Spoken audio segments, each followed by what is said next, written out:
भूर्भुवः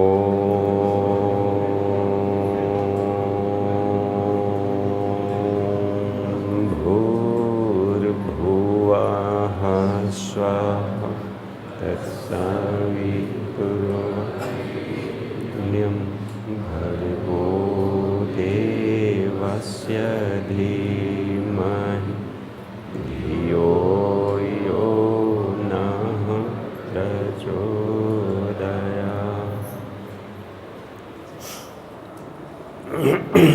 सभी भाइयों को, सभी बहनों को प्रातःकालीन प्रणाम। 1 मिनट के लिए हम लोग समूह साधना में प्रवेश कर जाएं। 2026 के लिए अभी से ही तैयारी हम लोगों की चले, बीच में कोई ब्रेकेज ना हो। 3 सत्ताओं का जयंती मन रहा है उस दिन। अरविंदो घोष का अतिमानस का अवतरण उसी साल मनाया जाता है। अखंड ज्योति का भी शताब्दी है, ब्रह्मवंदनीय माता जी का भी जन्म शताब्दी। एक ऐसा पैकेज हम लोग लेकर चलें कि अतिमानस का अवतरण उस दिन तक आते आते अवश्य हो जाए हम सभी में। गायत्री मंत्र 1 मिनट के लिए मन ही मन।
देखिए, आज के प्रैक्टिकल में हम लोग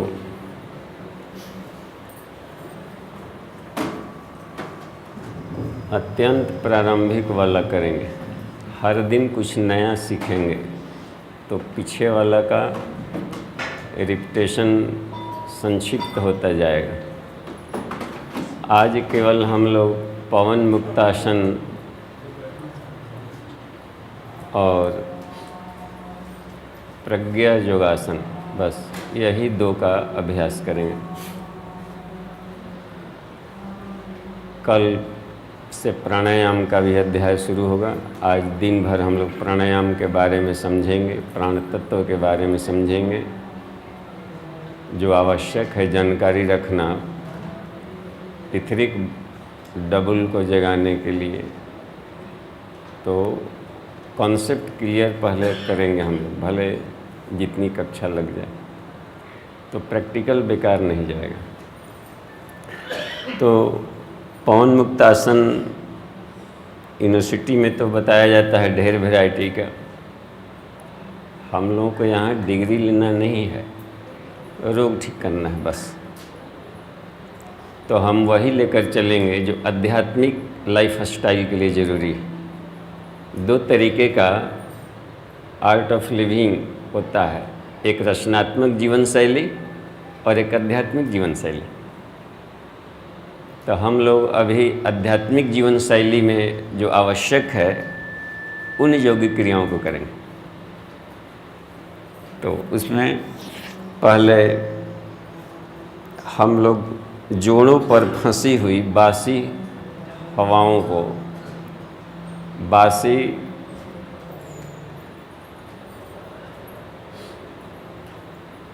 प्राणवायुओं को बाहर निकालकर ताज़ा भरेंगे। देखिए, आदमी रोगी क्यों होता है? जैसे कभी रोग हो जाए शरीर में तो उसकी समीक्षा हम लोग करें कि हम क्यों रोग आ गया। तो उसके 4 फैक्टर जीवंत हैं। पहला, भोजन में गड़बड़ी हुआ होगा तो रोग हुआ है। अपने पहले डाइट को देखना चाहिए कि क्या अटपटी खा लिया, कल तक ठीक थे, आज क्यों गड़बड़ा गया। तो पहला हमें ध्यान ले जाना चाहिए कि खाना क्या खा लिए थे, कहाँ गए थे, क्या खा लिए थे, पानी पिए थे कि ना पिए थे। अभी गर्मी का सीज़न है, प्यास लग जाएगी तो थोड़ा सा भी विलम्ब होगा कि जाते हैं आधा घंटा बाद वहाँ पी ही लेंगे, पहुँच ही जाएंगे। इस बीच में ही किडनी में हवा लग सकता है और लू का असर भीतर भीतर होगा जो कि 1 सप्ताह ले लेगा फिर से नॉर्मल होने। तो अपनी पहले डाइट को हम लोग देख लें पहली नज़र में कि भोजन में कुछ अटपटा तो ले लिया क्या, ओवर डाइट ले लिया क्या, आवश्यकता से कम खा लिया क्या। तो इसको हम लोग देख लेंगे।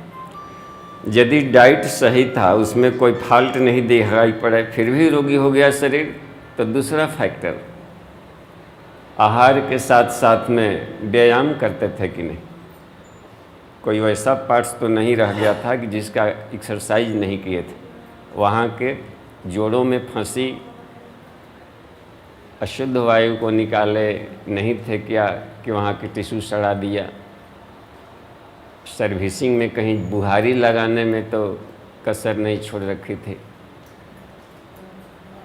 वह भी नियमित रहा, फिर भी रोगी हो गए। तो तीसरा फैक्टर होता है विसर्जन। जो खाया गया था उसका मल निकला कि नहीं निकला शरीर से। मल भी रुकेगा तो रोग पैदा करेगा कहीं न कहीं।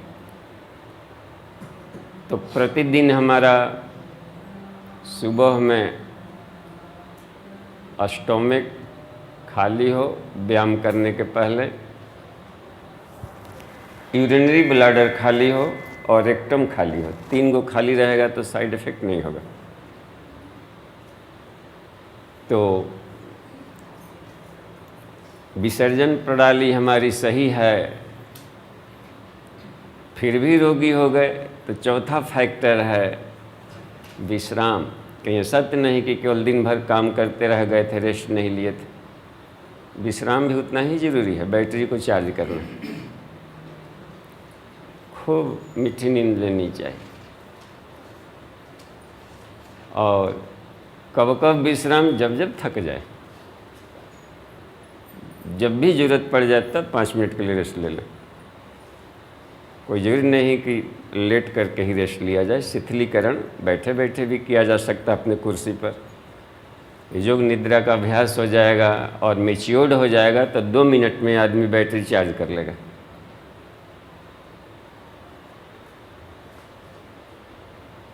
तो उसमें विश्राम बहुत ज़रूरी है। जब जब शरीर में थकावट फील हो तो रेस्ट में जा कर के शिथिलीकरण से तुरंत यूनिवर्स में व्याप्त प्राण से खींचकर उसको हम चार्ज कर लें। जल्दी लेना है तो पानी ले लें। क्विक में पानी काम कर जाता है तुरंत में, क्योंकि वो जल्दी घुल जाता है शरीर में। और चारों सही था फिर भी रोगी हो गए, तो यह कर्मफल की व्यवस्था माननी चाहिए। वो पक गया था, ऊपर से फल टपका और उसको हमको भोग लेने में ही भलाई।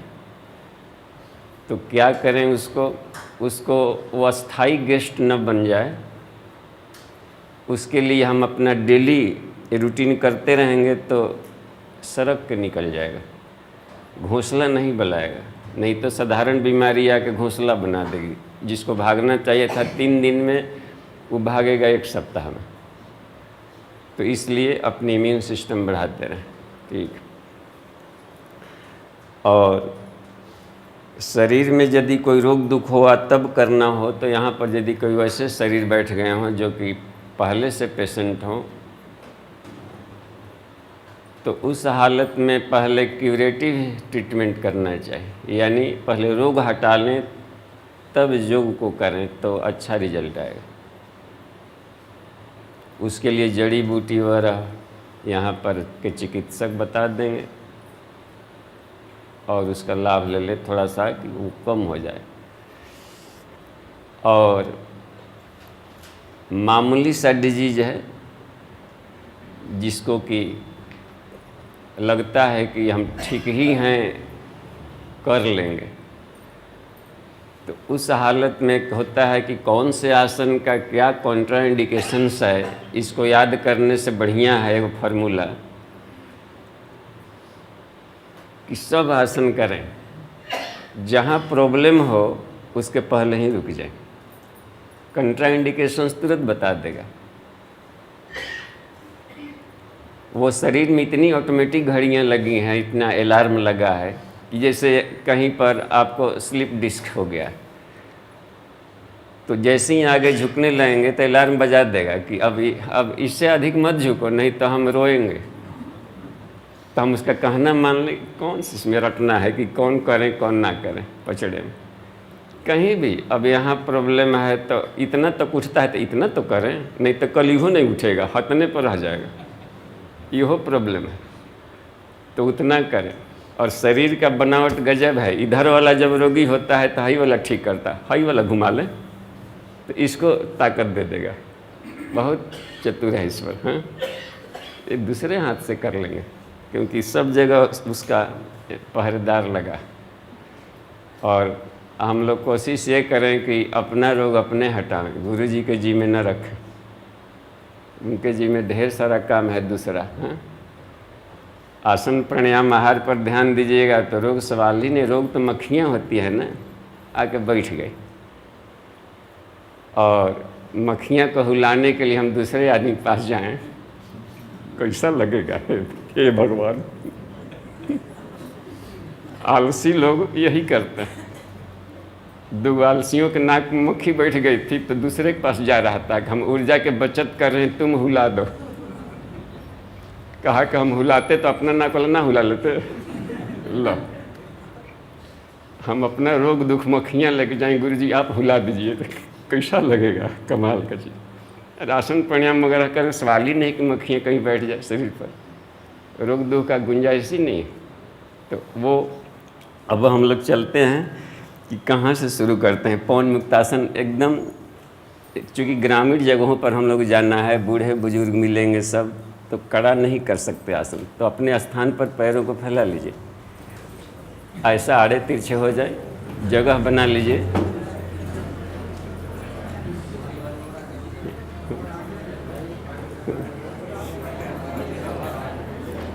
हाँ,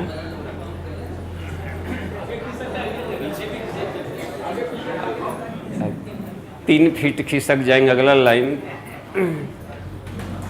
हाँ, और 1 फीट हो सकता है।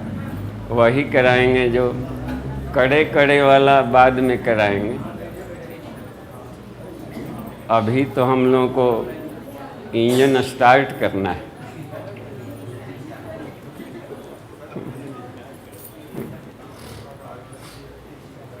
अच्छा, हालांकि पहले से कर चुके होंगे ढेर लोग आने के पहले, तो हम लोग इसलिए कर रहे हैं कि फील्ड में जाएंगे तो बूढ़ बुजुर्ग सब मिलेंगे, एक भी व्यक्ति रोगी ना हो बस।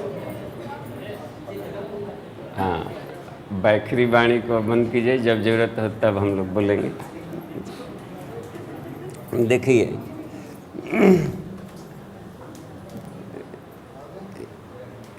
शुरुआत करेंगे अंगूठों से ऊपर भगने का।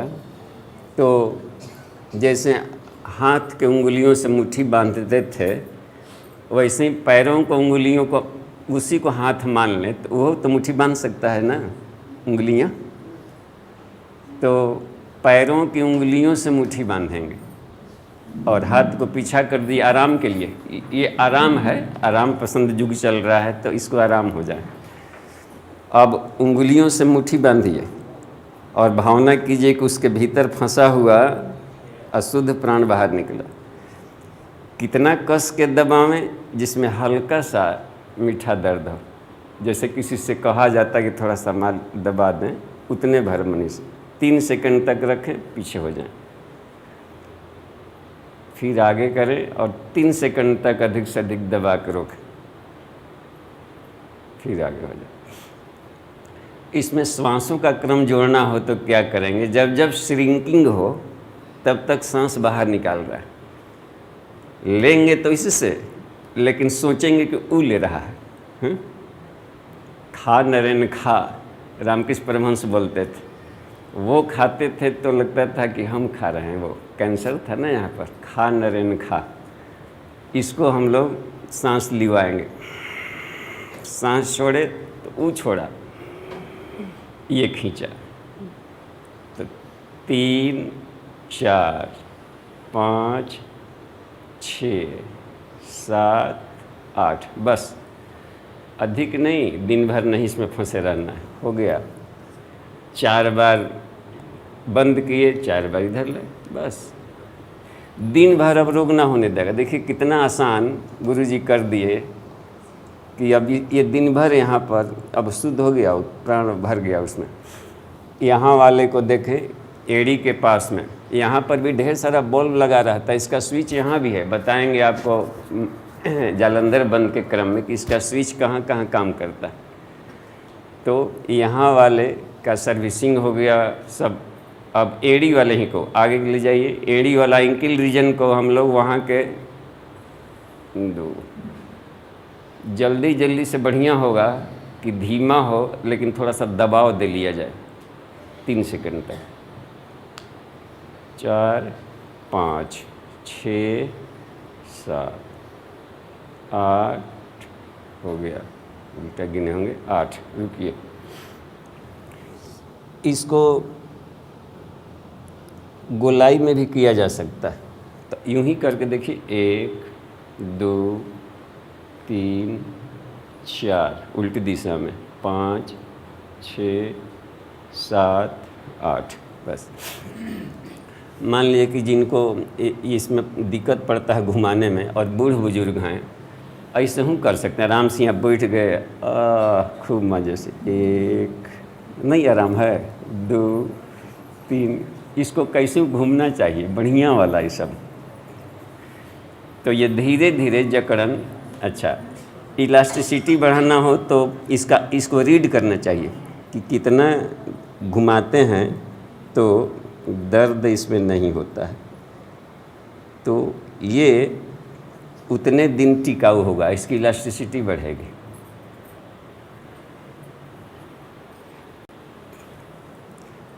अपराधी भाग रहा है, पुलिस पकड़ रहा है, तो उसका ये स्प्रिंगदार बना लेता है तो अधिक भाग लेता है। तो पुलिस का और अधिक स्प्रिंगदार हो, वो 1.5 फीट भागा तो 1.25 फीट भागे, तब पकड़ लेगा। ठीक, घुटना और इसके लिए सिर्फ देख लीजिए, क्योंकि जगह यहाँ नहीं है, घर पर करेंगे। साइकिल की तरह यदि पैरों को चला लिया जाए, जैसे मान लीजिए कि यहाँ पर ऐसे आप लेट गए हों रोज, तो साइकिल में अगला आगे जाता है तो ये पीछे जाता है। और बड़ा पैडल वाला मान लीजिए, ऐसा साइकिल है जिसका खूब बड़ा वाला पैडल इतना उठाना पड़ेगा। जब वो जाएगा आगे तो देखिए ये वाला साइकिल की भी आएगा।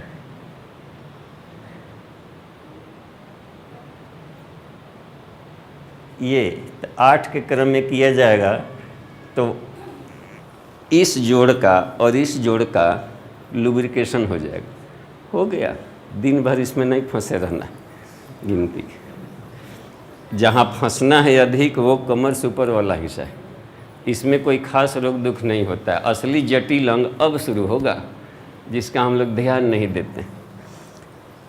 तो पेट की बीमारियां न हो, जननांगों की बीमारियां न हो, गुर्दा संबंधी, मैंने डायफ्राम से यहाँ तक के बीच में ढेर मशीन है।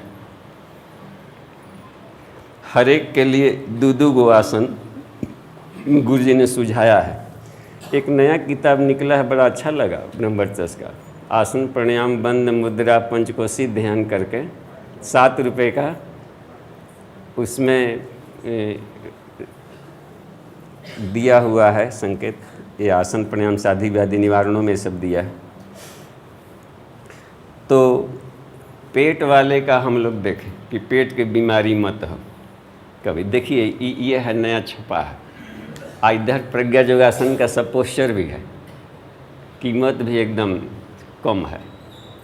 और ये बहुत ही सरल है, गुरुदेव का रिसर्च है ये प्रज्ञा योगासन। ये अभी के लिए सबसे शक्तिशाली।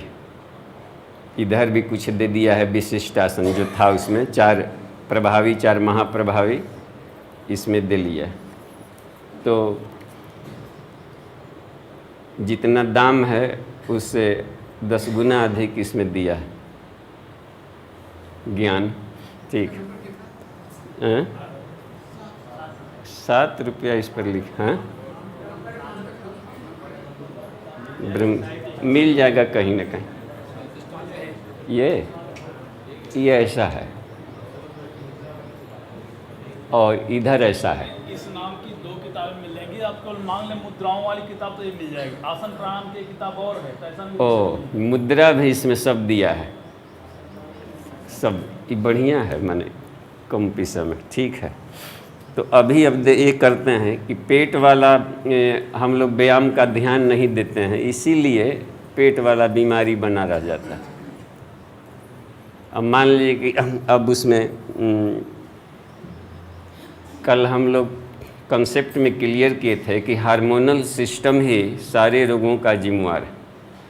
तो हार्मोनल्स जहाँ जहाँ पर है इंडोक्रीन बॉडीज, उसको कैसे मालिश करेगा, तो कैसे झुकेंगे कि वो मालिश हो जाए, इसी को ध्यान में रखते हुए अपने आप को झुकाना है। तो डायबिटीज़ वगैरह के लिए इसका मतलब कि वहाँ पैंक्रियाज का व्यायाम नहीं कर रहा होगा। हाँ, टहलना उपयोगी व्यायाम तो है, लेकिन पैरों के लिए और सांस ले रहे हैं इसने भर के लिए है। पेट तो भीतर गया नहीं टहलते समय, तो उस पर मालिश हुई नहीं, तो डायबिटीज बना का बना रह गया टहलने वालों को। अब पेट का एक्सरसाइज घर में रह के करते 1 मिनट तो उनका भाग जाता। हुआ ना, काहे नहीं ठीक हुआ? पेट बाबा टंगैले गए, टंगैले आए, पैर न चल रहा था खाली, है ना जी, दोनों तरफ चल रहे थे मॉर्निंग वॉक में। अब पेट कब गया, लो भागेगा, यहाँ की मक्खियाँ भागेंगी, खुला है तो सब ढीठ मक्खियाँ होती हैं। उसको देखिए, आगे जैसे ही झुकेंगे, सांस इसको कहीं पकड़ लीजिए सुविधा के लिए, जरूरी नहीं कि ये पकड़ा है, जहाँ पकड़ा जाए बस। अब धीरे धीरे सांस छोड़ते हुए आगे झुकेंगे। एक और काम किया जाएगा सांस छोड़ने के क्रम में कि अपने ही मांसपेशियों से नाभि वाले मांसपेशियों को भीतर घुसाया जाएगा। ऐसे ठेलना मत पड़े, अपने मांसपेशियों को ही झुकते हुए भीतर ले जाएंगे और सांस छोड़ते हुए जाइए जहाँ तक जा सकते हैं, जहाँ तक पहुँच जाए आसानी से वहाँ रुक जाइए। 3 सेकंड तक रुके रखिए और मन ही मन गायत्री मंत्र का जप और सूर्य की किरणों का ध्यान कीजिए कि उन अंगों पर प्राण पहुँच रहा है जहाँ पर रोग दुख है, उसको ठीक कर रहा है, मजबूत बना रहा है। सांस खींचते ऊपर हो जाए, फिर छोड़ते हुए झुके और वहाँ रुकिए 3 सेकंड। ये अभी भावना करें। अच्छा, कोशिश कीजिए कि नाक सट जाए वहाँ तक, तो और बढ़िया होगा। हाँ, देखें तो कीजिए, तो हम देखते हैं किनका किनका कहाँ तक पहुँच रहा है।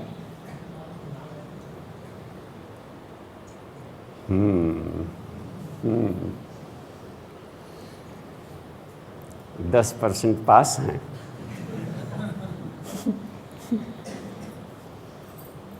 कम नहीं है। तो मान लीजिए कि इतना पर गया, इतने तक गया, तो बगल वाला को देख के उदास मत होइए, को ढेर सटा दिया। आप खुश हो जाइए कि कितना तो हमसे भी कम है उधर वाला। तो यहाँ सापेक्षता का सिद्धांत चलता है। जिनका बहुत भारी है, यहाँ नहीं आ सके, वो तो इतना नहीं झुक सकते, उनसे तो बेटर हैं। तो पहले खुश होइए कि झुक रहे हैं, बस खुश होना बहुत बड़ा दवाई है। और उसके बाद रुक करके वहाँ पर रुक के रहिए। तो क्यों नहीं झुक रहे थे? एक तो या तो पेट बाधित कर रहा है, या रीढ़ के हड्डियाँ में ब्लॉकेज आ गया है वर्टिब्रल कॉलम में। ये 100 बरस तक झुकना चाहिए था। हम काम नहीं ले रहे थे तो साइड से मांसपेशियाँ जा जा करके उसमें अपना जाम कर ले। रोड पर नहीं चलेंगे तो घास फूस उग ही जाएगा, उसका क्या गलती है? कोई नहीं चल रहा था, उग गया। फिर से धीरे धीरे शुरू करेंगे तो फिर चालू हो जाएगा। जब हम जुड़े थे गुरु जी से 28 वर्ष में सब ब्लॉकेज था कहिए, जबकि जवानी में एकदम सॉफ्ट होना चाहिए था। तो इतने तक झुकता था। धीरे धीरे अभ्यास किए और गायत्री मंत्र का उच्चारण करते हुए मन ही मन ये सोचते थे कि सूर्य की किरणें आकर बम्बार्डिंग कर रही है रीढ़ की हड्डियों पर और उसको सॉफ्ट बना रही, जैसे गैस वेल्डिंग वाला करता है, सब सॉफ्ट बना रही। और तो धीरे धीरे ऐसे होते गया यूँ, फिर धीरे धीरे बढ़ते गया। 1 आध महीना, 3 महीना, 4 महीना, 5 महीना,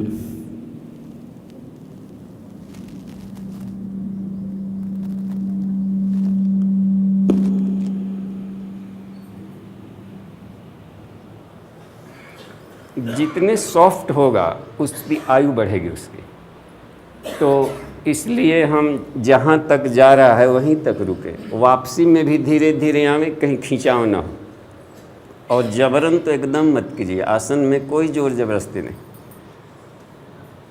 जहाँ जबरन इतना और लल्लू चढ़ कर, हाँ चढ़ता है लो हो जाएगा, अब बेल्ट बांधना पड़ जाएगा और डॉक्टर के लिए आफत एक अलग होगा। तो ये आसनों में कभी भी जोर जबरदस्ती नहीं, सहजता का ध्यान रखें और सुख का ध्यान रखें। अस्थिर सुखम आसनम, जहाँ दुख में बदल गया तो आसन नहीं रहा बस। तो अपने सुख का ध्यान करें और उसकी इलास्टिसिटी भी बढ़े धीरे धीरे। तो 3 सेकंड तक रोकें।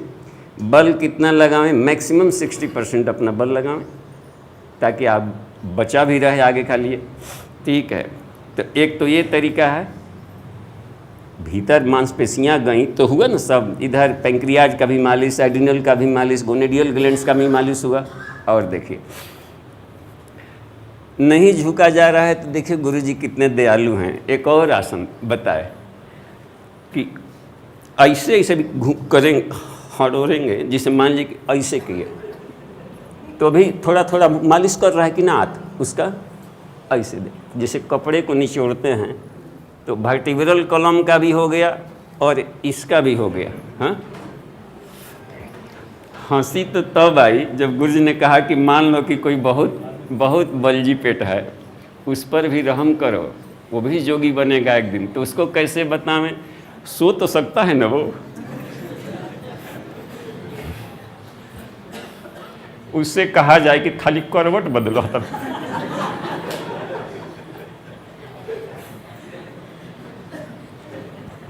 कैसे हूँ हड़ोराना चाहिए वो बस। तो हिलेगा क्योंकि हाथ तो जाएगा नहीं, कैसे से कर सकते थे, आंत ही उसके पास हाथ है। तो जैसे जैसे थोड़ा थोड़ा हिलेगा तो बहुत राहत अनुभव करेगा। फिर धीरे धीरे वो रोगों को हटाना शुरू कर देगा। तो ये हो जाएगा। पेट के लिए कोई खास धीरे धीरे चल पड़ेगा हम लोगों को। और एक वाला दूसरे का क्रम था, रीढ़ की हड्डियाँ भी इसमें आ गई। भुजंग आसन करते हो, सर्पासन, तो रीढ़ वाला भी हो जाता है उसमें। स्लिप डिस्क वालों को राहत मिलता। आगे झुकने में ना प्रॉब्लम था, पीछे झुकने में बड़ी खुश होते हैं स्लिप डिस्क वाले। बहुत मज़ा आ रहा।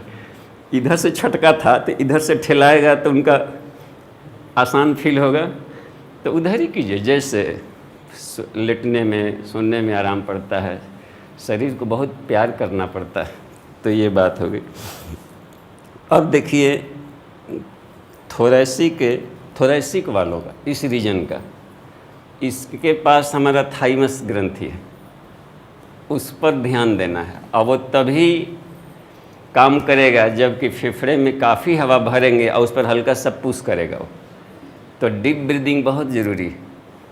तो गहरा सांस खींचिए 2-3 बार करके।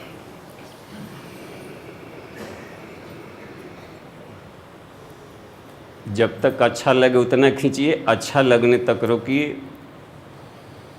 और नीचे से कोशिश कीजिए कि पेट वाला हिस्सा को भी दबावें। तो होगा क्या कि डायफ्राम इधर से दबाएगा तो रेस्पिरेटरी डेड स्पेस वाला है वो भी ठीक होगा, दमा वगैरह ठीक होगा। दमा वालों को रोकना नहीं चाहिए, सांस उभर जाएगा। तो वो उतने करें जितना पर वो सहजता फील करें। और वहाँ का थाइमस वाला हमारा सूर्य चक्र प्रभावित हो रहा है। खींचे तो प्राण तत्व खींचे, और वह प्राण तत्व नाड़ियों के द्वारा, नसों के द्वारा सूर्य चक्र में इकट्ठा हो रहा है, और वो फिर से संवेदनशील होकर काम करेगा और होल लाइफ अब वो काम करेगा। यानी हमारे शरीर में झुर्रियाँ नहीं देना, बराबर हमारा विकास होते रहेगा, सूक्ष्म शरीर का भी, आध्यात्मिक शरीर का भी। हर एक चक्र स्थूल सूक्ष्म कारण तीनों का विकास करता है। तो ग्रोथ केवल फिजिकल का ही नहीं होता है, सूक्ष्म शरीर होल लाइफ ग्रोथ करते रहता है, कारण शरीर भी होल लाइफ ग्रोथ करते रहेगा, उसका करेंगे।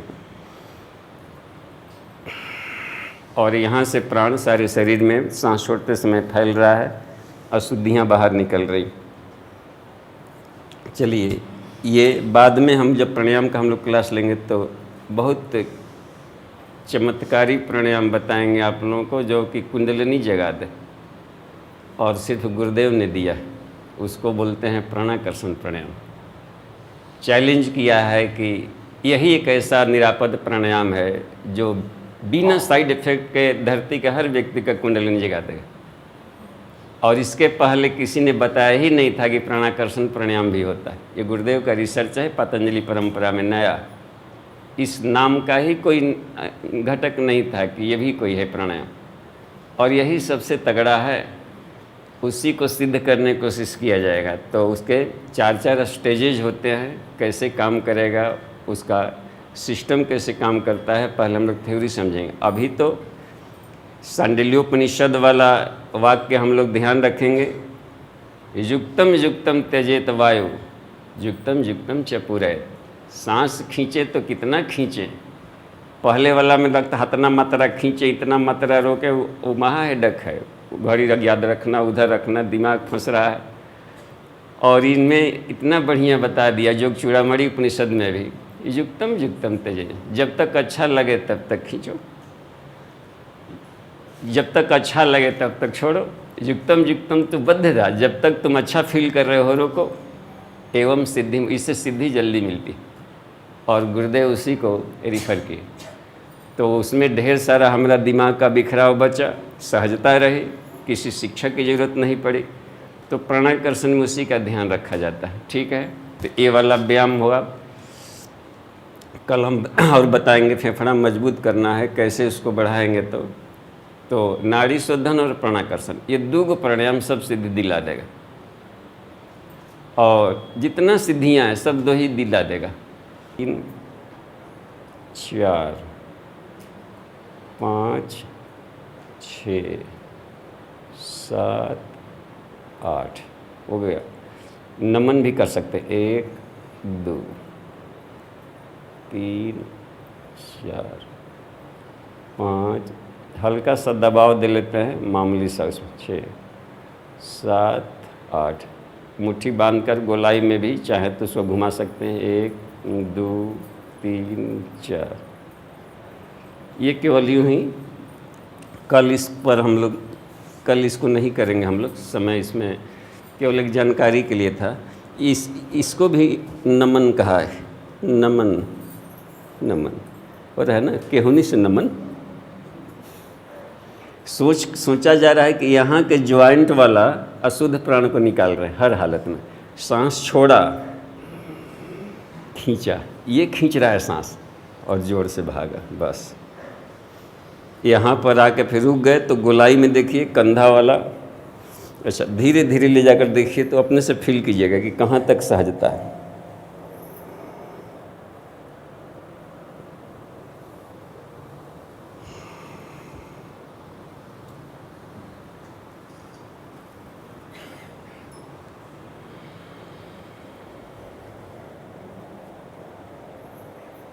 दो बार कर लीजिए अभी केवल आगे से, और 2 बार पीछे में।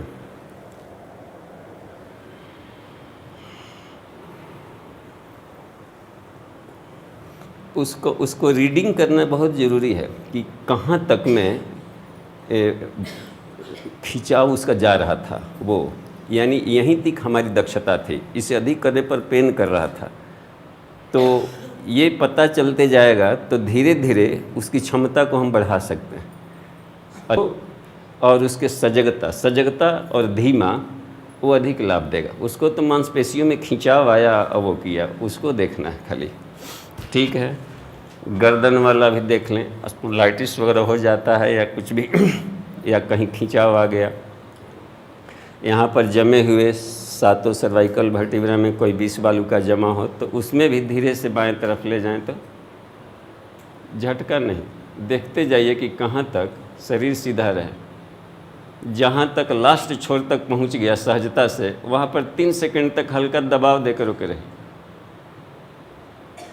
भावना वही, मंत्र का लाभ लेते, फिर धीरे धीरे सहज हों। लास्ट वाला जहाँ बाउंड्री वाला है वहाँ पर हल्का सा दबाव दें।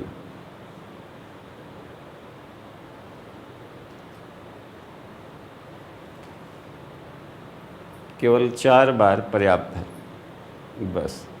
धीरे धीरे वो क्षमता बढ़ाएगा। बाएं भी झुका कर देखिए तो धीरे धीरे कहाँ तक जा रहा है शरीर रखते हुए। हल्का, दबाव अधिक ना हो उसका ध्यान रखिएगा।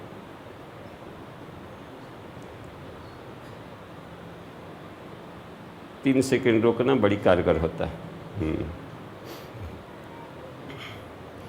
ऊपर नीचे भी किया जा सकता है, क्योंकि ये थायराइड के लिए बाद में काम आएगा। शुरू में सर्वांगासन नहीं कर सकते, लेकिन धीरे धीरे आगे की तरफ झुका कर देखें कहाँ तक आसानी लग रहा है, वहाँ पर हल्का दबाव दे लें। मंत्र जप मनोरथ चलते रहेगा, भावना चलती रहेगी।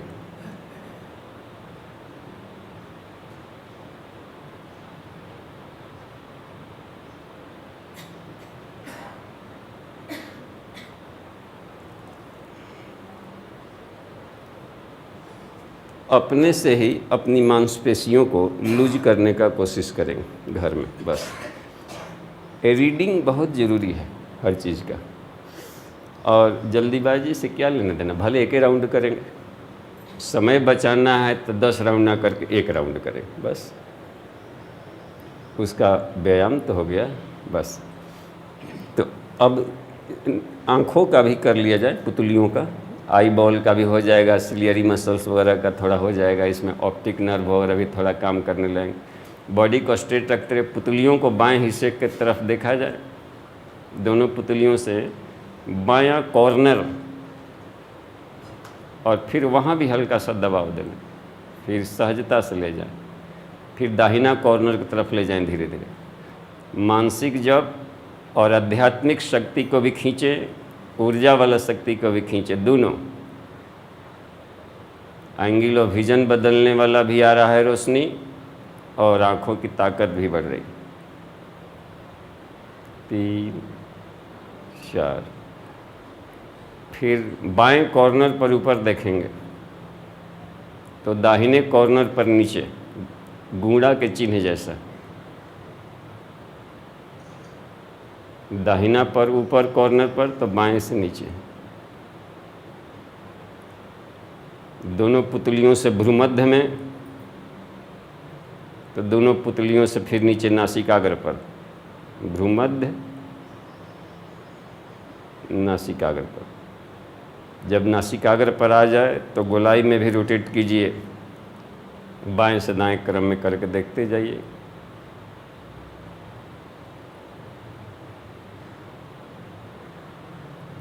थकावट जैसा लगने लगेगा तो हाथों में रीकी तरीके से, ये जो हथेलियाँ घर्षण इसलिए करते हैं कि इसमें से थोड़ा सा प्राण निकल जाए, और ये रीकी प्रोसेस है आँखों को चार्ज करना।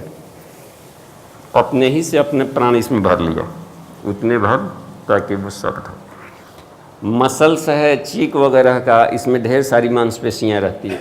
हमारे पास मोबाइल में रखे हुए हैं, हम क्या बोलते हैं, एनाटॉमी।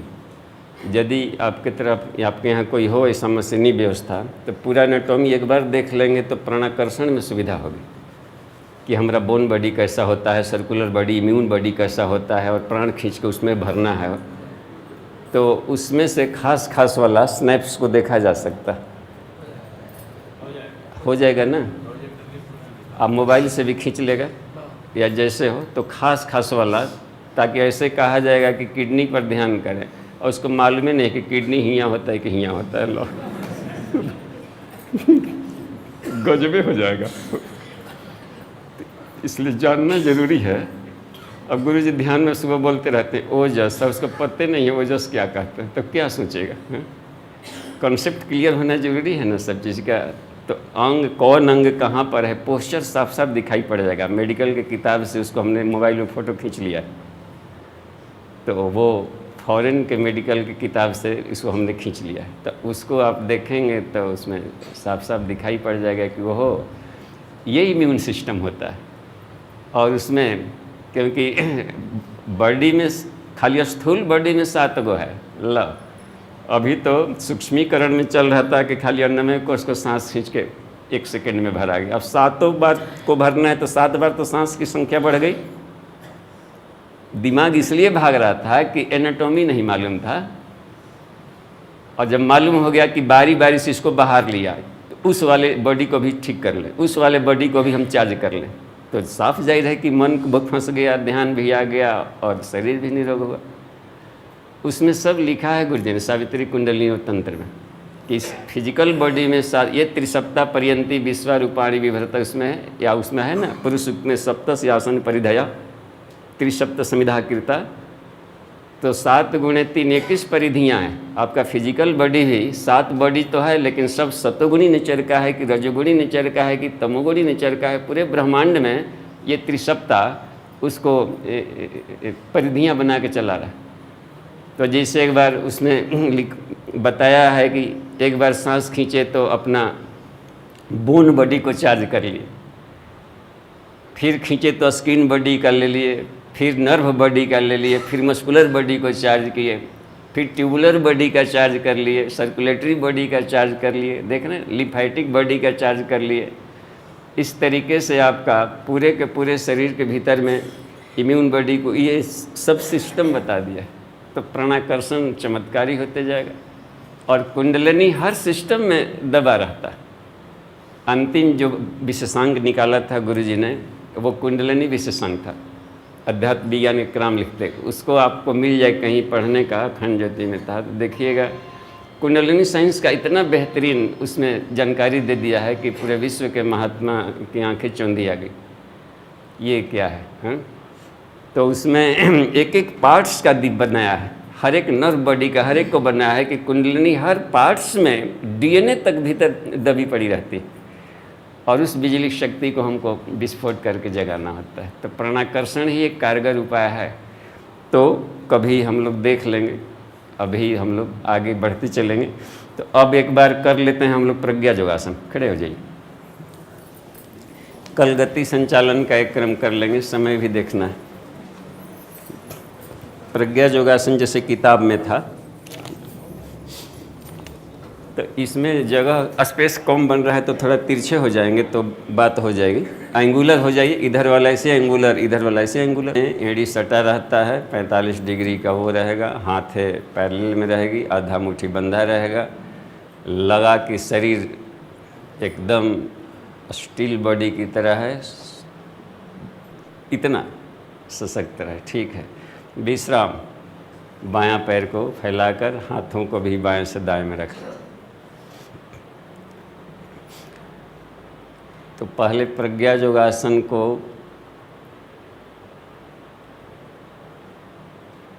हमारे साथ ही साथ करेंगे, शुरू से ही समय बचेगा। सावधान हो जाइए। अब हाथ उठाइए वे लोग जो कि प्रज्ञा योगासन उनके रूटीन में है, ताकि पता चल जाए। हाँ, तो इसलिए उठवा दिए कि जिनको दिक्कत हो तो इन साइड वालों को देख लीजिएगा, से एक पूरे होल बॉडी का लाभ मिल रहा है। 3 वज्रासन,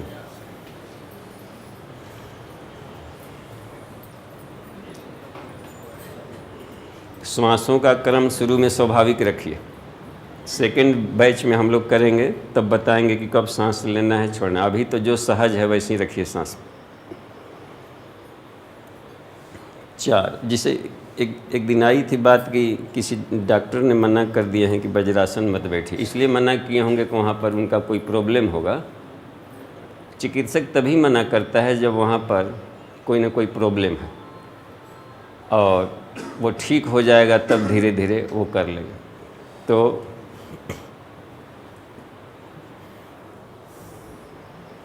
चार में उष्ट्रासन है, इसमें देखिएगा दिल सेंटर में आ जाता होगा और पूरा का पूरा सरकमफेरेंस में होल बॉडी आ गया आर्क के रूप में। इतना अधिक सुविधा होती है हार्ट को पंप करने में और पेटों का भी लाभ मिल जाता है, उधर का भी। ये वाला पहले काम अच्छा, एड़ी चपटा था उसमें बैठते समय उसको और छोटा कर लीजिए सुविधा के लिए। ये वाला थोड़ा और छोटा हो गया ना, हाँ सुविधा के लिए है। कड़ा वाला नहीं हो रहा था, अर्ध कड़ा करें, सब में अर्ध है, क्वार्टरली अपने से जोड़ दें। हाँ क्वार्टरली उष्ट्रासन, अर्ध उष्ट्रासन।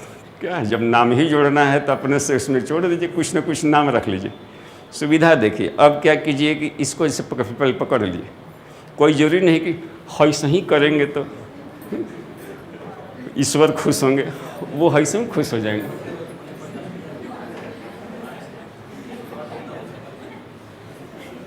हो गया नसान। इसमें ऐसा नहीं हो सकता पहले ऐसे पकड़ ले कोई और फिर उठा ले? अपनी सुविधा, ये कहते हैं कि वो काहे ऐसे किया, अपनी सुविधा या शुरू वाला शिक्षक ऐसी कह के बता दिया होगा।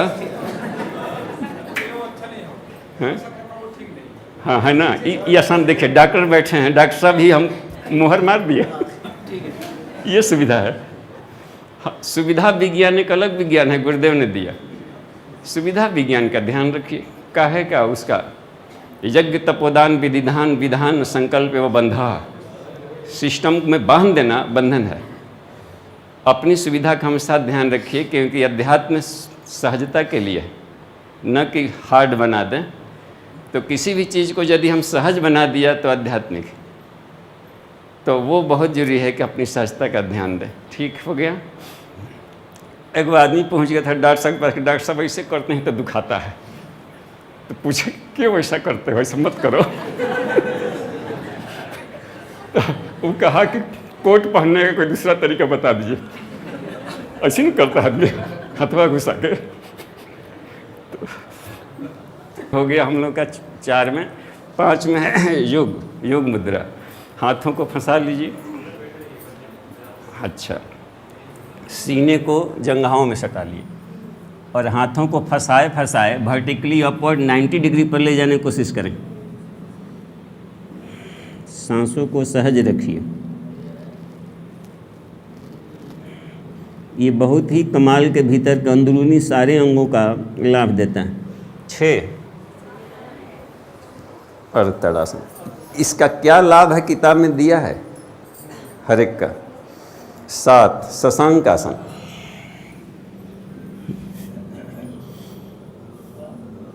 ये दूरदर्शिता बढ़ाता है। वाल्मीकि को इसकी काफी सिद्धि थी। 8 भुजंगासन, हाथों को थोड़ा सा आउट डायरेक्टेड कर दें, आउटवर्ड, और ये हाथ वही रहा, धड़ आगे गया। कमर वाले हिस्से पर अपने से थोड़ा सा दबाव दीजिए, हल्का सा। गर्दन उतना ही ऊपर उठावें जितना सुविधा सहजता हो। हर पोस्चर में सहजता का जरूर ध्यान रखिए। 9 बाम त्रियक भुजंगासन, बाएं कंधे की तरफ से दाहिना एड़ी देखने की कोशिश कीजिए। पसलियों का, गर्दन का, नेत्रों का एक साथ व्यायाम है। ये सब सूर्य नमस्कार में ये सब लाभ नहीं था। 11 नए पोस्चर जोड़ा है गुरुदेव ने सूर्य नमस्कार में।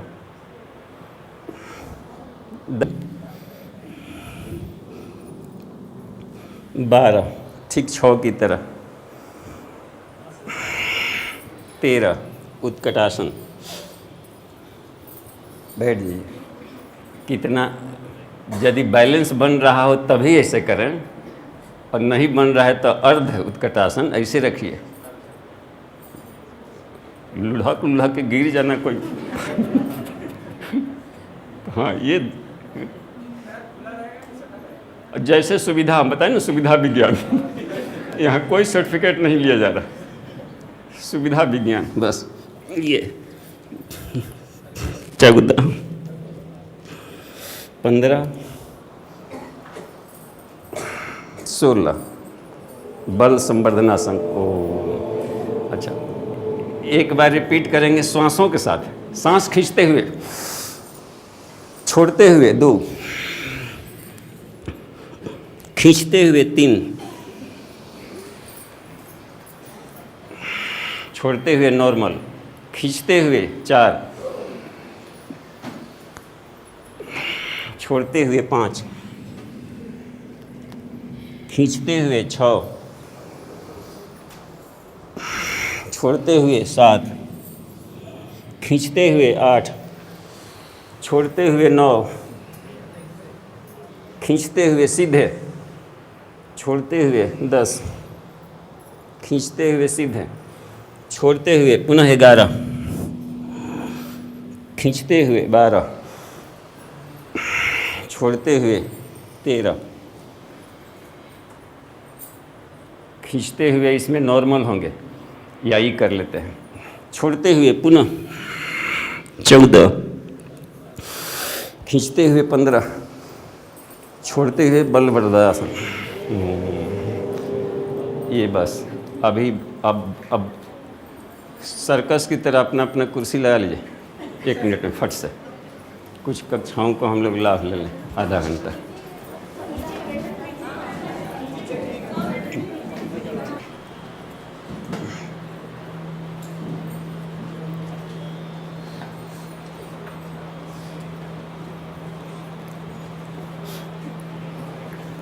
मन को हम लोग विषय वस्तु पर अब ले आए, हम लोग थ्योरी वाला पर। देखिए कल एक आवश्यक चीज़ बताना बाकी रह गया। उपवास तो 5 वैरायटी का हम लोग समझ लिए थे, लेकिन 5 में 5 अनिवार्य नियम है, ये वाला छूट गया था। टेल वो होता है ना, टेल वाला क्वेश्चन, क्योंकि वो जानकारी होने के बाद भी थोड़ा सा अधूरा हो जाएगा तो लाभ कम मिलेगा। गुरुजी ने लिखा है गायत्री महाविज्ञान में भी, और साधना से सिद्धि पुस्तक है वाङ्मय में। साधना से सिद्धि तभी मिलेगी जब वैज्ञानिक ढंग का होगा। बस नहीं लाभ मिला तो कहीं ना कहीं अवैज्ञानिकता था उसमें। विशुद्ध अध्यात्म विज्ञानी थे गुरु जी, और थोड़ा सा भी शक्ति मत बर्बाद हो। तो देखिए उपवास के 5 अनिवार्य नियम वो लिख लीजिए, क्योंकि ये बहुत ज़रूरी था। तब हम लोग इथरिक बॉडी का क्लास शुरू कर दें। केवल 5 अनिवार्य नियम हम लोग लिख लें। उपवास के 5 अनिवार्य नियम।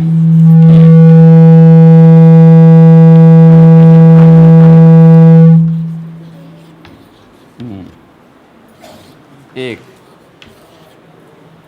पहला, उपवास के दिन पानी खूब पिएं, बार बार घूंट घूंट करके। तीनों, उपवास के दिन पानी खूब पिएं, लिखिए, बार बार और घूंट घूंट करके। कौनो व्रत त्यौहार हो, जहाँ उपवास शब्द जुड़ गया तहाँ ये नियम लागू होगा। ठीक। और पानी खूब पिए, हो गया। संक्षेप में लिख देते हैं ताकि लगे कि ब्लैक बोर्ड पर कुछ है। घूंट घूंट इहो को लिखना पड़ेगा, घटाघट नहीं, घूंट घूंट। कड़े परिश्रम से बचें, कड़े श्रम से बचें। कड़े श्रम का मतलब है फिजिकल बॉडी से होने वाला।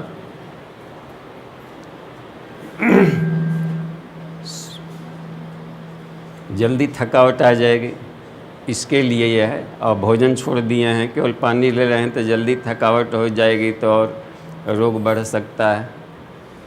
तो ये या 3 3 3 में है कि हाँ ये देखिए, तीसरा है कि यदि कमजोरी फील होने लगे, मान लीजिए कि कमजोरी फील होने लगा, तो हल्के रसाहार ले लें, शरबत। कमजोरी यदि फील होने लगे आपको कहीं उपवास में, कमजोरी होने पर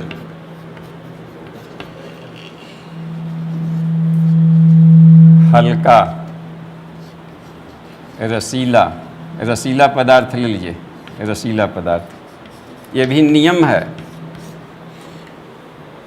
4 उपवास के दिन स्वाध्याय, सत्संग, मनन, चिंतन, जप ये बढ़ा देना चाहिए। जिस भी देवी देवता के नाम पर कर रहे हैं, मान लीजिए कि रामनवमी कर रहे हैं, तो उस दिन मानस वगैरह का कुछ अध्ययन कर लिया जाए। जन्माष्टमी है तो गीता वगैरह का भी अध्ययन किया जाए। श्री कृष्ण के कर्तृत्व व्यक्तित्व पर हम चिंतन कर लें और आज के परिप्रेक्ष्य में उसका कितना अंश लागू किया जा सकता है, इस पर भी समीक्षा कर लें। तो और स्वाध्याय करना हो तो गुरु जी ने हर तरह के साहित्यों पर लिखा है। जैसे जन्माष्टमी तो संस्कृति संजीवनी श्रीमद् भागवत एवं गीता, ये गुरुदेव का है भाष्य। पहले के भाष्यकारों ने हम देखा कि संस्कृत में था गीता, तो हिंदी में उसका शब्दार्थ लिख दिए थे। गुरुदेव ने पद्य शैली में अर्थ लिखा है, ये भी एक गजब का, हूबहू राधेश्याम तर्ज पर है। इतना बढ़िया कि मैंने अब चाहें तो ढपली से भी आप गा सकते हैं, खाली हम लोग अभ्यास नहीं किए, बड़ी मजा है। और देहात में चलता है तासा चैता, येहू पर चल जाएगा एकदम जम के, खाली प्रयोग करके देखा जाए, बड़ी चमत्कार ला देगा। और तो वो अभ्यास करें। या मान लें कि मानस प्रेमी हैं तो मर्यादा पुरुषोत्तम श्री राम, ये भी वाङ्मय में है कि आज मानस के उन्हीं चौपाइयों का कैसे अर्थ लगाया जाए कि आज का इंटेलेक्चुअल वर्ग प्रभावित हो जाए। उनको हम पौराणिक अर्थों में न लेकर के औपनिषदिक शैली में उसका भाष्य किया है। तो ये एक नया एंगल ऑफ विजन मिलेगा। हाँ, कि मानस प्रेमी नई व्याख्या लेकर जाएगा यदि मानस प्रेमियों के बीच में, तो जो जो पर्व त्यौहार आता हो उसको हम एक को मत छोड़ें और उसको उसका हम लोग लाभ लें। क्योंकि सनातन धर्म में जो हो लोकल पर भी एक और किताब है, धर्म चक्र प्रत्यावर्तन करके, उसमें लोक शिक्षण है कि उसमें 500 से अधिक पर्वों का दिए हैं, उसका क्या आध्यात्मिक और तत्व ज्ञान है, तो वो देखा जा सकता है। थोड़ी मोटी है, ये देखिए हुआ। और चौथा है यही स्वाध्याय, ये बढ़ा दिया जाए उस दिन, स्वाध्याय, सत्संग, मनन, चिंतन। 5वां नियम है, अनिवार्य है ये इसको हम किसी कीमत पर छोड़ नहीं सकते उपवास में। 5वां है कि जब पारण करना पड़े, कभी तो पारण करना पड़ेगा जब अंत होगा पर्व का, तो हमेशा हल्के सुपाच्य और सॉफ्ट चीज़ों से करें ताकि आंतों में खरोंच ना आवे। पारण सुपाच्य, हल्के रसीले पदार्थ से। इसीलिए नवरात्रियों में अमृतासन वगैरह का देखते हुए एक क्रम अपनाया गया था। और एक मार्कंडे ऋषि हुए, उन्होंने मार्कंडे पुराण में लिखा है कि अमृतासन में साग सब्जी वगैरह डाल दिया, थोड़ा घी डाल के आप खा लें तो आंतों की बीमारियां भाग जाएगी हमेशा के लिए। तो वो सब ने अपने अपने ढंग का उसका अच्छा प्रयोग बताया। तो वो हो। अच्छा, अब देखिए इसमें कहीं क्रॉस क्वेश्चन एक आता है, प्रति प्रश्न, पानी खूब पिए पर जिनको ऐसा मान कर चलते हैं कि आज तीज हो गया था, आज अमुक हो गया, तो इसमें तो कह दिए हैं पंडित जी की मत पीजिए। कोई पंडित जी ने कहे होंगे कि मत पीजिए, और पीने को कौन कह रहे हैं? पंडित जी ने कह रहे हैं जी। एगो पंडित जी मना किया कि मत पियो, और एगो पंडित जी कह रहे हैं कि पियो, तो अब क्या किया जाए? तो हम तर्जुई पर तौलेंगे कौन भरी का पंडित जी है?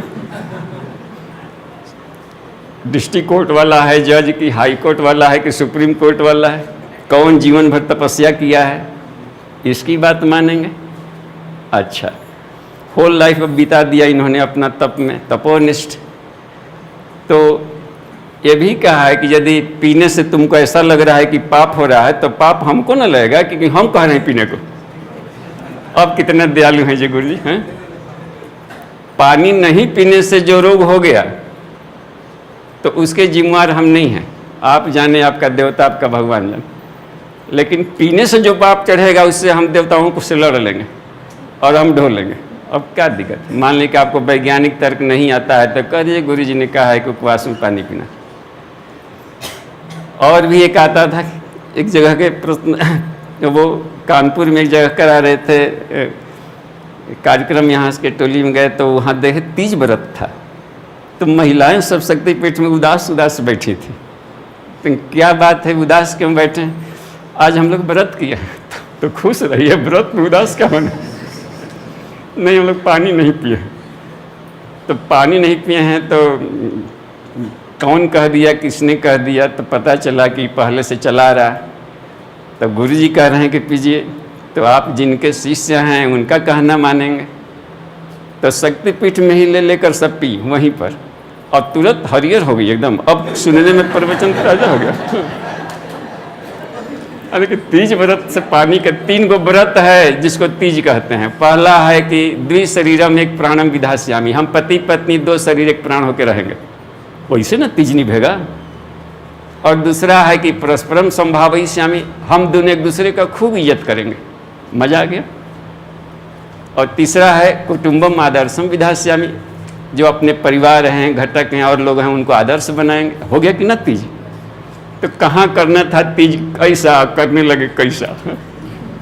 ये है मजे की बात। एक जगह एक बहन जी ने कहा कि निर्जला में भी पिए। लो, एक अलग ही आफत था।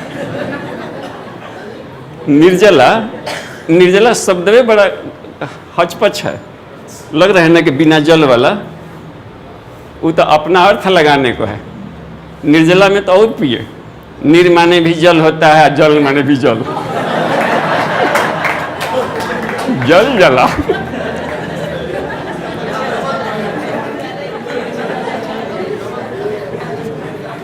अच्छा, मान लीजिए कि आपने संधि विच्छेद कर दिया कि निह माने निह जला कह दिए, तो भगवान शिव जी इसमें बता रहे हैं पार्वती को गायत्री मंजरी पंचकोशी साधना में कि हे पार्वती, आप तो जानती ही हैं कि कलयुग में जो मनुष्य होंगे उनका शरीर पृथ्वी तत्व प्रधान होगा, तो अन्य युगों की साधना करने के इनको राइट ही नहीं है, अधिकार ही नहीं है कि करें। और निर्जला एकादशी कब से चल रहा है? द्वापर युग का। इसका एक नाम है भीमसेनी एकादशी, है कि नहीं? पहली बार कौन किया था? भीम ने, और वो मजबूरी में किया था। पढ़िएगा उसमें कि गलती से उसको भूखे रहना पड़ गया था। तो अच्छा, लेकिन मान लीजिए कि व्रत कर ही दिए, वो सांचों के किए हों, तो द्वापर युग के जो मनुष्य होते थे उनमें पृथ्वी तत्व की प्रधानता होती थी। उनका स्वाधिष्ठान चक्र अधिक काम करता था। वो पानी बिना नहीं मर सकते थे और पानी में डूब के नहीं मर सकते थे। दुर्योधन कितना दिन पानी में लुका जाता था, उसी में लुका जाता था जाके। एक पौधा होता है ना, जिसे देखे होंगे मदार, सूर्य ग्रह को शांत करता है, जो अर्क, पानी पटाएंगे तो सूख जाएगा। और अभी जेठ है, जितने धूप होगा, जितने लुक और उतने फल फूल एकदम लहरदार, पतई एकदम, कहाँ से पानी खींच रहा है? सूर्य की किरणों से खींच लेता है। तो स्वाधिष्ठान चक्र सीधे डायरेक्ट सौर ऊर्जा से पानी को खींच लेगा। और इस तरीके से जो हम लोग का गंगा जल है वो सूर्य की किरणों का कंडेंस्ड है रूप, मरीची जल कहलाता है। यानी सूर्य की किरणें ही ठंडा होकर के स्नोफॉल बन करके नीचे गिरती है। विष्णु पदाब्ज संभूते विष्णु सूर्य को कहा गया, सूर्य वही विष्णु, और इसकी किरणें ही उनके चरण हैं, और वो पिघल करके आई, गंगा बनी, अब नीचे बह के आ रहा। तो हम डायरेक्ट सौर ऊर्जा से भी खींच सकता है, लेकिन कब? जबकि शरीर की बनावट वैसी हो।